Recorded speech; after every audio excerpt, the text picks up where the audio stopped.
Good evening. As Sarkaji revised, yesterday we have started with research ethics, which is considered to be the very important topic in research nowadays. And the very normal meaning of English word that we should have ethics in everything. So this is being insisted in research also. There's nothing but you should have a dignified way of doing anything, and we have to check out the well-being of the patients, that is our subjects. And in all the human research, ethical committee is involved. Only after the approval of the ethical committee, researcher can proceed with the research. So who are all and who is a person who has given the set of rulings for ethical committee is generally for human research, WHO. They have formed a ethical committee, SOP. If you just Google, you can find out the standard operating procedures given by WHO, wherein they have listed who should form an ethical committee, who should all be the members, and what are all the duties of the people in the ethical committee, and what are all the things that they have to verify in the research, and how to give the certification. All these things are being listed, and this WHO, the World Health Organization, they have in association with all the members of the states and their partners, they have formed all these things. And one of their ERC of they follow even the World Medical Association declaration. And one more thing regarding examination point of view, you need to memorize all these things like WHO and World Medical Association declaration. All these things you need to keep it in your mind because this may be asked in MCQ. And similarly, the international ethical guidelines for human subjects of biomedical research, it is also involved. The year is 2016. Kindly memorize all these things because this may be asked in our questions. Okay. And then we have come to the introduction of what is research ethics. So from the very word itself, we have found out that we are searching out a new solution for the problem with the interest of doing something. Ethics means without stealing the work from anyone. You are not supposed to copy or just fabricate, or all these things should be avoided. It should be whatever the research that we do, it should be our own intelligence, own efforts. Maybe we may follow the guidelines of our seniors, but we should not copy the things from our seniors. So this is what being the definition given in the research ethics. The purpose is nothing but they are just any purpose, ethical committee or ethics. The main purpose of it is they are regularizing the behavior of the research or anything else. Why law and order is there in the country? It is mainly to regularize and keep the discipline of the citizens in the state or in the country. Similarly, the ethical behavior is also maintained by the ethical committee. And another important purpose is that they safeguard the participants and they promote the trust in the accountability. So the key value here is nothing but the honesty, integrity, and social responsibility. Social responsibility plays a very major role, and it is not only important that you are very much honest, and integrity is undoubtedly needed, but above all these things, we should have responsibility to execute our research in a proper way so that our society is getting benefited out of it. So what are all the major principles here? They say there should be a minimum harm. Why they, minimizing the harm. That is a potential harm of giving any treatment should be avoided. So whatever the harm, the danger or the negative impact on the subject should be predicted by us, and we are supposed to do take all the measures to stop such a potential harm or anything to the patients. And then is consent form is very much important, and it comes under a legal category also. Unless you give the consent form, you will not be allowed to go for another step. This consent form should be obtained in a voluntary basis only. We are not supposed to threaten them. We are not supposed to have any undue influence of getting a consent from a patient. It should be obtained in the voluntary basis only. We have to obtain the consent form. So that is very much important. And then protecting the anonymity and confidentially. So naturally, it is our duty. Once if a patient is coming to you, if, naturally to a doctor, they are not supposed to hide anything. And doctor should not publicize the patient records also. That is also one of the important ethics, right? So you have to maintain the confidentiality. See, for example, when your neighbor is coming to you, you just imagine neighbor is a very famous personality. You can take a political personality. If he is having any diseases in the public, they would have created an image that they are very strong, healthy, like that. So, as a doctor, if they come to us with a real problem, maybe any skin problem, which they feel hesitant to disclose to others. So when they, but as a therapist, they would be coming and telling everything to us, and it is our duty to maintain such a confidential. We are not supposed to leak out the confidential record of the patients as well as the data. That is very much important. We are not supposed to discuss with others who are not relevant to the research. Like you may have a discussion with the patient's record with the doctor, that is who is going to work with us, and our guide and the co-guide. You can have the discussion, but not with other person. And next is avoiding deceptive practices. This is very much important. So whatever we are doing, it should be the honest thing. We are not supposed to cheat anyone. The patient should know what is the treatment that we have scheduled and what and all are the impact of the treatment. That should also be explained to the patient. So transparency in a research is very much important. And then here the practice against research, that is nothing but research misconduct. So what is research misconduct? It's nothing but you are fabricating, falsification, plagiarism. All these things comes under misconduct only. So, and tampering, for example, any tampering, copyright, misappropriation. Yesterday also I have given an example. When you are taking in somebody's paper as a quote or a thing, whatever the formalities that is given, what are the instruction given by the author, we are supposed to follow it.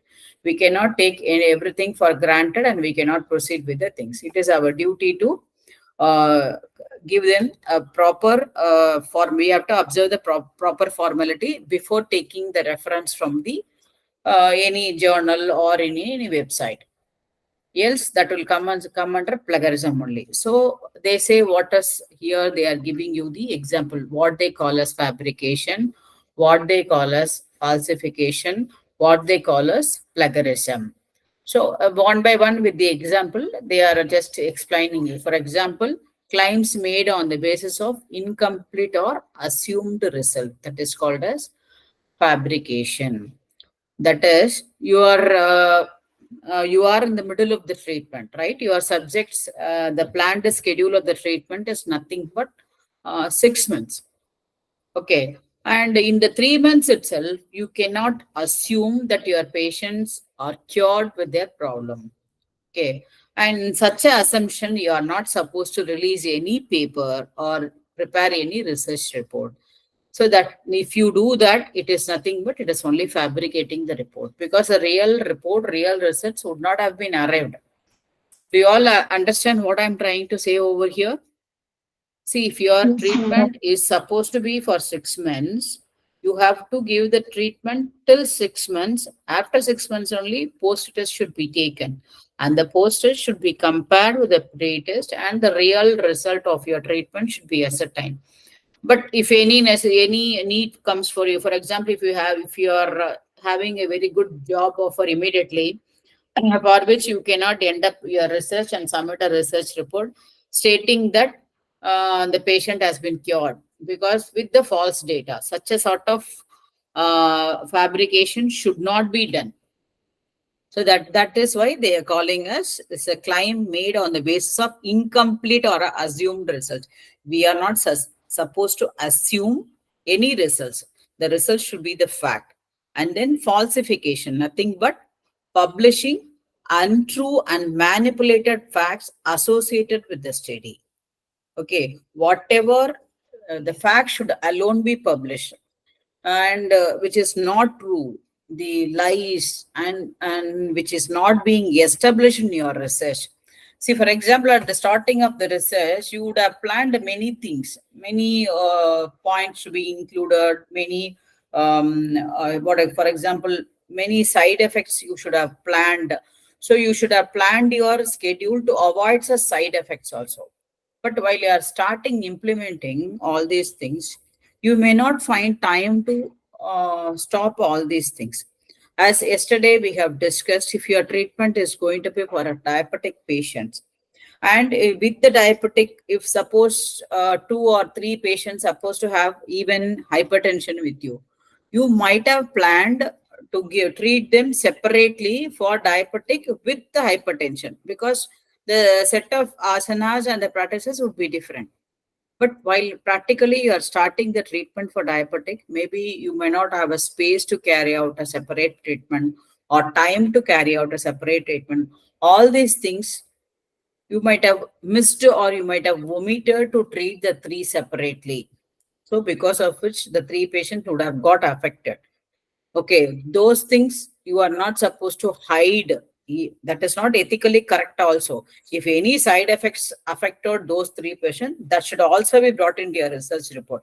What in another way, whatever the negative things happened in the research, that should also be properly documented in such a way that it is only a research.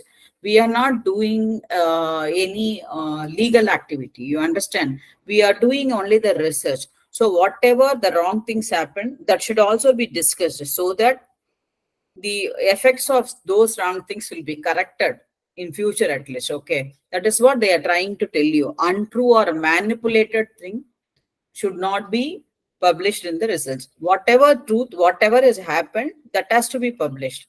As in the last example also, I have discussed with one gynecologist publication.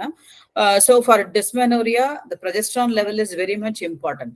Doctor, despite of giving the medicines, they couldn't control the progesterone level. But she's bold enough to declare that the progesterone level has no change in my research, but however, I could reduce the pain of the dysmenorrhea. Okay, such a sort of fact thing and first sort of reliability, the truth should be there in your research. We should not hide. Simply, she should not say that I have corrected the progesterone and give the wrong figure at the calculation. Because statistical tables, any calculation numbers you give, it will give the results only. But what is the numbers that you are going to give? That should be the true numbers. That should be your true facts, really taken from our patients. So that is what they say, avoid falsification. And when, for example, you may think if you just fabricate or if you do any falsification, who are going to find all these things, right? But I tell you one thing, there are many research which on later, after their publication, after their awarding, when they have proved that if it is wrong or if they have used any falsification fabrication, everything will be withdrawn. Okay. So that sort of things should not happen in any researcher life. So they have to follow the ethics very, very importantly. Then the important thing about the plagiarism. Everyone would have read about plagiarism. Plagiarism nowadays, if you are entering into a university, this would be the talk in each and every corner. Even if you go for any publication, the word plagiarism comes.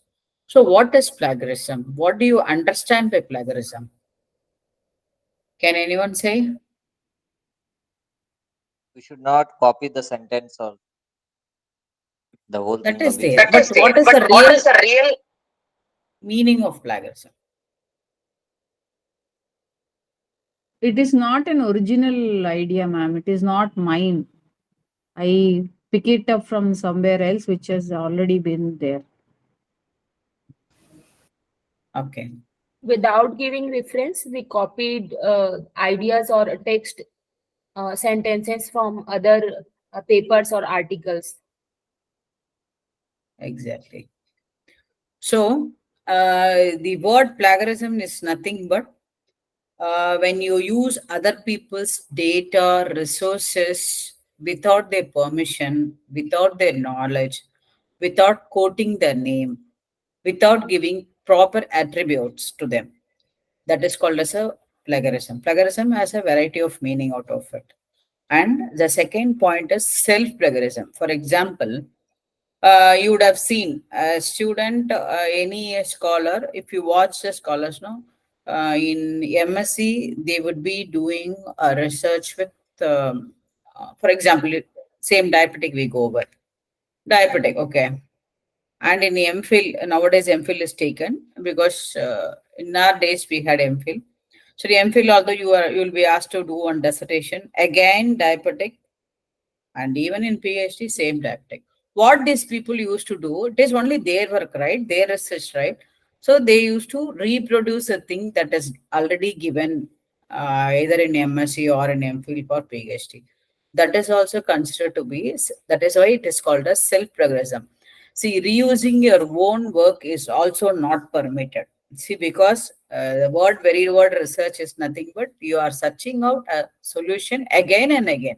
So reproducing is not a research. So self-plagiarism is also considered to be the serious one for identifying the plagiarism. And then next is that mosaic plagiarism. What they say involve copying any phrases, passages, ideas from different, what Lakshmi said, no? Different sources, you are identifying some ideas and putting it to them together. You make a jugalbandi like and creating a new content out of it. That is also plagiarism. Okay. So when all the ideas should be yours, you are mixing 3 to 4 ideas, and if you are forming one idea, that is also plagiarism. Okay. Then paraphrasing is also plagiarism. Taking somebody's idea and making it, changing it in your own words, googling some synonyms, that is also plagiarism only. That will also be identified. So these things are considered to be the plagiarism. So in other words, whatever you do in your research, you should be your own only. It should not be taken from others in any way. You are not supposed to take it from others. So breach of duty of care. For example, so if you are not disclosing the identity of the individual or a group involved in the research without their consent, okay, this is a breach of confidential. If we have told, even the subjects, you are taking 30 to 40 subjects, they would have given the consent. But they may not, even in all the researcher, you will be identifying only as numbers 1, 2, 3, 4. You will not give the names that Lakshmi is main research, Rama is main research, Sita is main research. We have to keep the confidentiality. You are not supposed to disclose the identity or any confidence without their consent. And of course, no patient would give you the consent to publicize the diseases. Okay. So that is really a breach in what we are doing in the research. Then fraudulent information. Naturally, somebody would have achieved some methodology, somebody would have created some research methodology, and you are stealing that methodology, especially in yoga, you follow, and generally in research, you will be asked to for prepare a training schedule. In the training schedule, it should be totally of yours. Okay. Whatever your senior has done, whatever some people, you may go to the library, you may turn out all the already published PhD thesis and everything.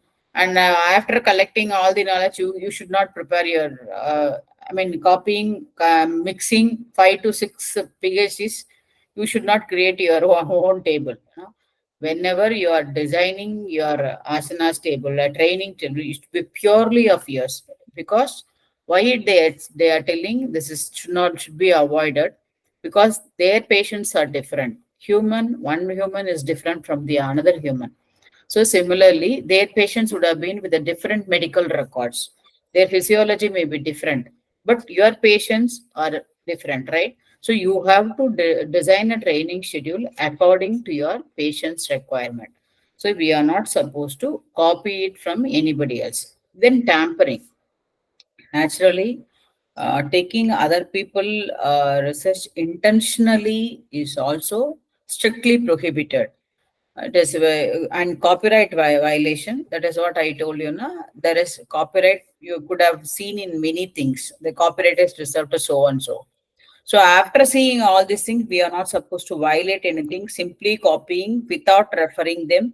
And even if you want to refer them, we have to follow the procedures that is given by the author for referring the things. If the author really wanted us to take a permission before referring them, that formality should also be observed. And that formality, what you have observed, like if you have to give a mail or give any return consent, something like that, whatever you have done, that documentation should also be with you. So you all understand, if you give a mail and if you get a consent, that should also be preserved in your research documentation so that you can prove that you have not plagiarized anything, a proper procedure has been observed by you.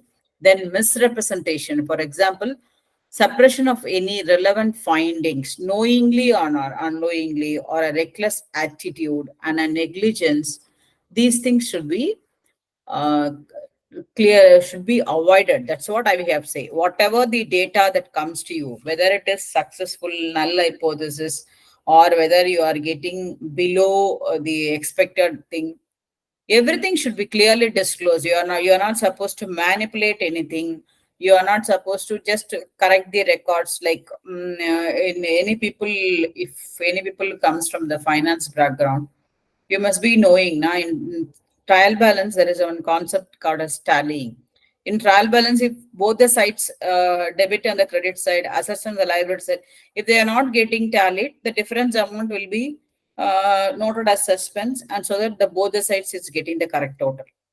These things may be even in finance you are putting only suspense. When you couldn't identify the things. But when it comes to the medical thing, you are not supposed to do any false facts to tally something. Whatever is there, that should be clearly published, right? Such a sort of tallying things or misrepresentation, manipulation, this should not be there in our research. And then steps to ensure ethics in the research. Any And doubt? explain tampering once again, please. What, ma? The previous slide, can you show, ma'am? Yeah, 1 second. Explain please once again, please.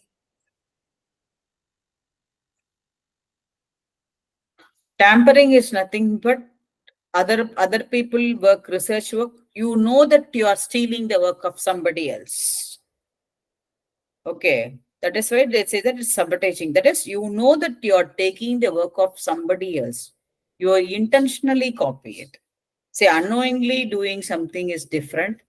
See, for example, we are all yoga people, right? I just create on training schedule on my own.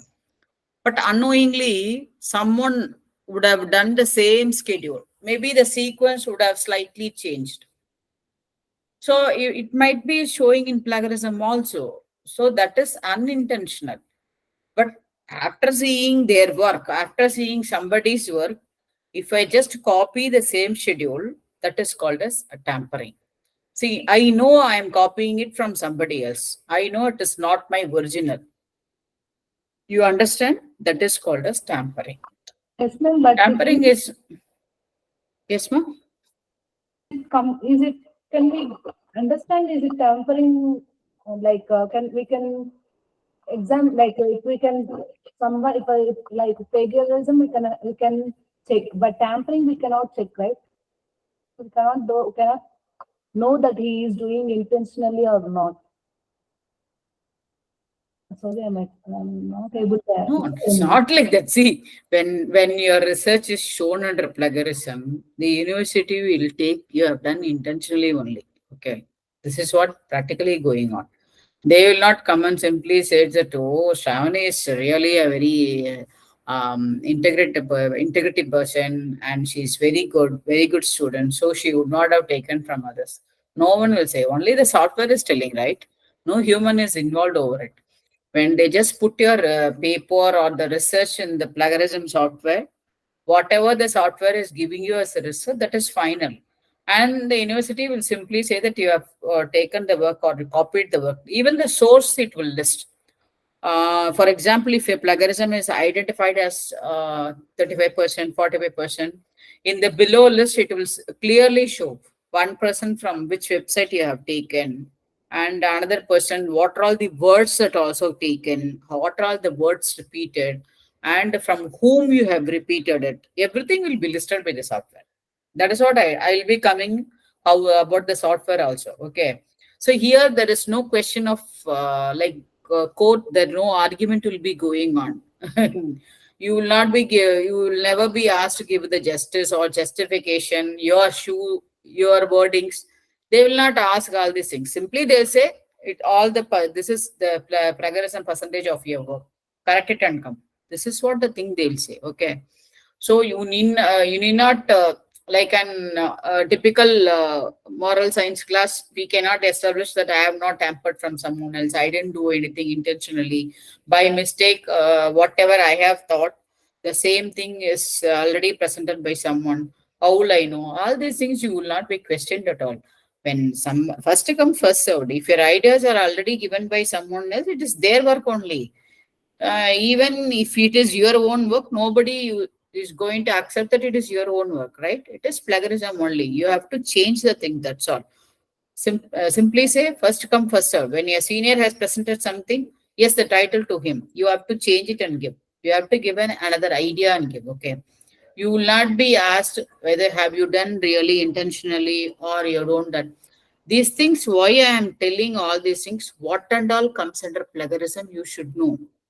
Okay, whether you do intentionally or unintentionally, if you copy any 3 consecutive words repeated of somebody's some websites or somebody's work, it will be shown as plagiarism only. 3 consecutive words will be shown as plagiarism. For example, if I have written the same wordings, making or distributing copies of copyrighted article in a group. And same thing if you write, for example, making or distributing copies, these 3 words in the same sequence, if you write, that is plagiarism only. Simply it will say you have taken this copy from GEETHA's PPT. Okay. Because it's a machine. There's a machine that finds a similarities. So you will not be asked any explanation also. Simply they'll say you have done a mistake, just correct it. Are you with me? Are you understanding with me? Ah. So what are all these steps that you have to follow in the research ethics? So naturally, first thing you have to respect your participant or the patients, and you have to give respect to their opinion and the confidentiality. For example, if you teach them on asana, if your patient is finding it very difficult to repeat, and if they say that it is not possible for them to do Padahastasana, it is not possible to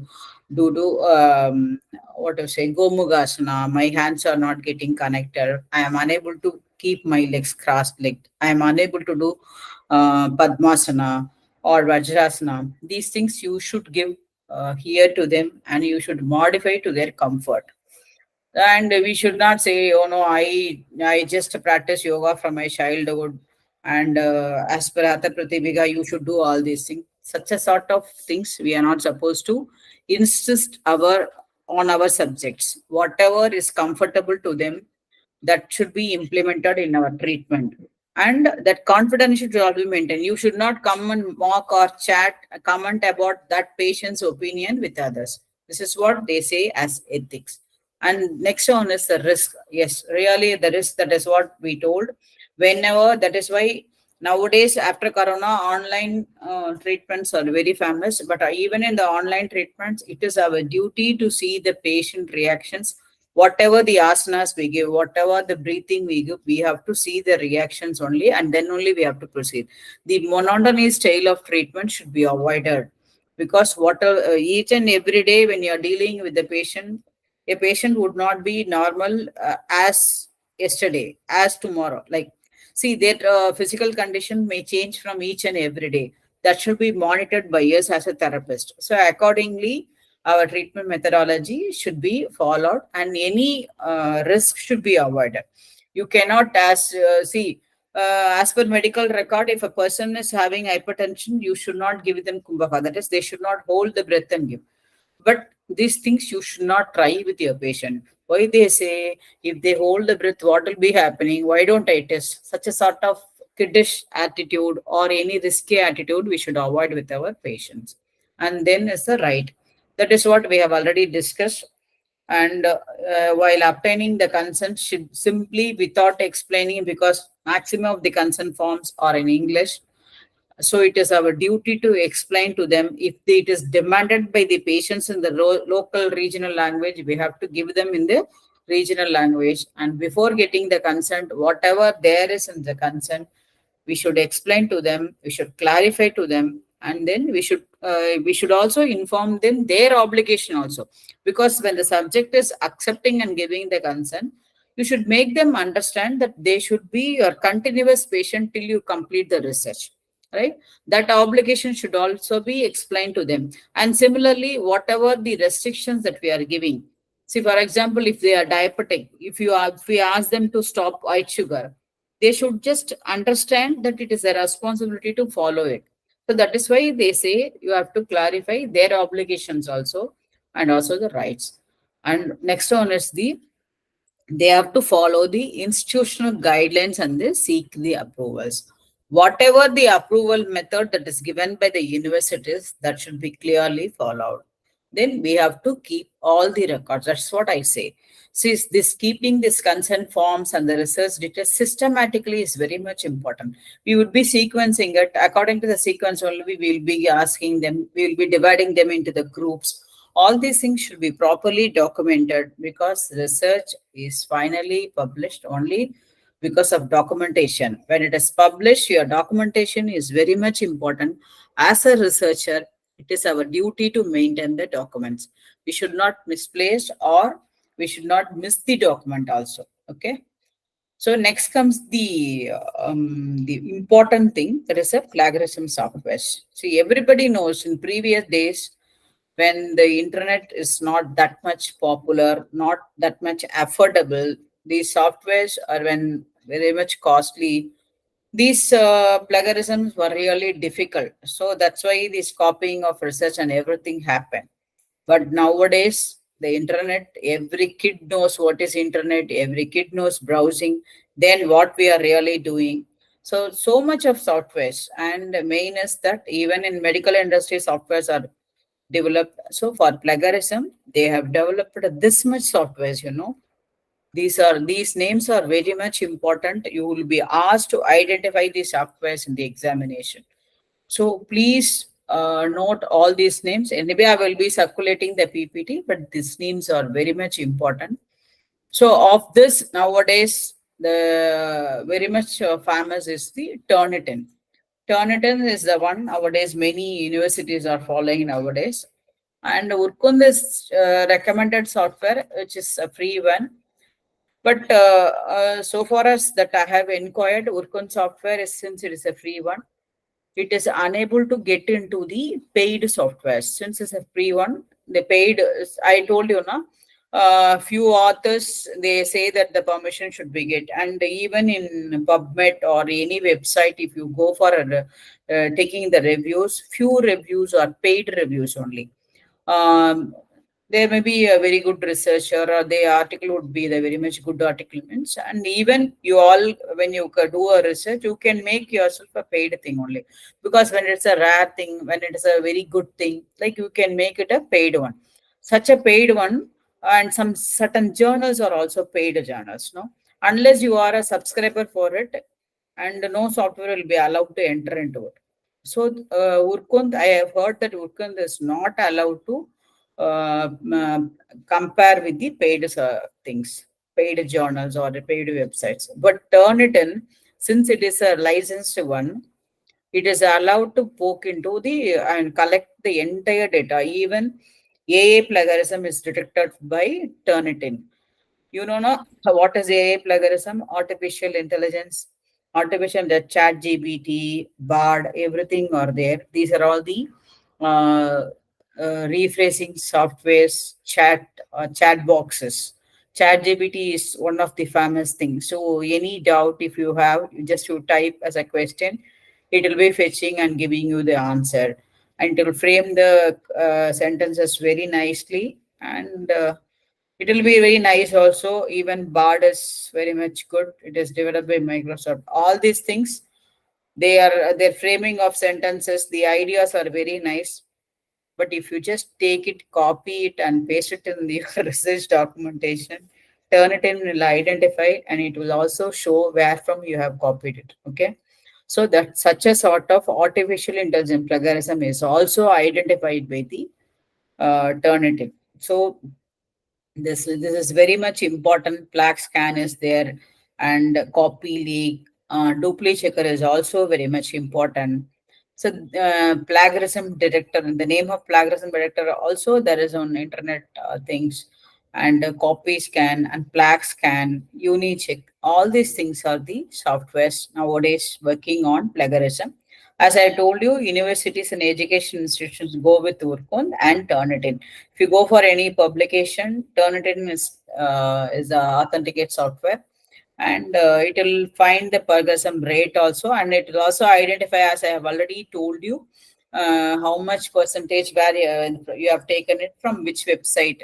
For example, if you have taken the paper from somebody's work and their name, for if you have taken the work from Karthik, for example, if he is a researcher, it will immediately say this is the work of Karthik published in this year, and these words are repeated from the same. Okay. And different colors also it will give. So like this. So what is the permitted rate of plagiarism by the university is 5 to 15% only they will allow. So if it is within that, you will be allowed to submit your research. If it is not within that, you have to rewrite your research in such a way that everything, all the plagiarism is getting removed, and then only you can submit your research. Okay. And the same methodology is followed in even in your paper publication. So if you want to publish your article or your pilot study in any journal, this same plagiarism rate is only allowed. And certain cases, no, like 15% people really will object. If it's within 10%, it is considered to be really good. Okay. So whenever you're all going to do the research, and you all should show the interest in publication also, and you have to note the percentage. And if your work should come within this percentage, it should be your real wordings, your own English wordings. If you write on your own, naturally the plagiarism will not come. I assure plagiarism will not come. If you try to copy it from the Google, if you are depending upon the any website to frame the sentence, or any chat boxes like ChatGPT, but there are so many chat boxes developed now. Any artificial intelligence tools, if you try to copy the sentences from it, ideas from it, if you don't have an idea, if you are trying to get an idea from it, naturally you will end up in plagiarism only. So better avoid all these things and do your work on your own and try to publish. Naturally, it will be really good. Don't worry about the language or anything. So whatever the level of English that you know, with that you try to present without grammatical mistake. That is enough. And just don't try to post that to you. We are so intelligent and getting it copied from others. Again, the headache, you have to correct it. Unless you correct, you will not be allowed to do this. And this is one of the MOU signed by the research schemes. Whatever you can, if you go into this website, educational website, this research website, you can find out what is the MOU signed for the research, because the government is allotting so much of funds for the higher education, for the research. That research should be for the welfare of the society. If it is for the welfare of society, we should have proper ethics. Okay. So with this, the research ethics is getting over.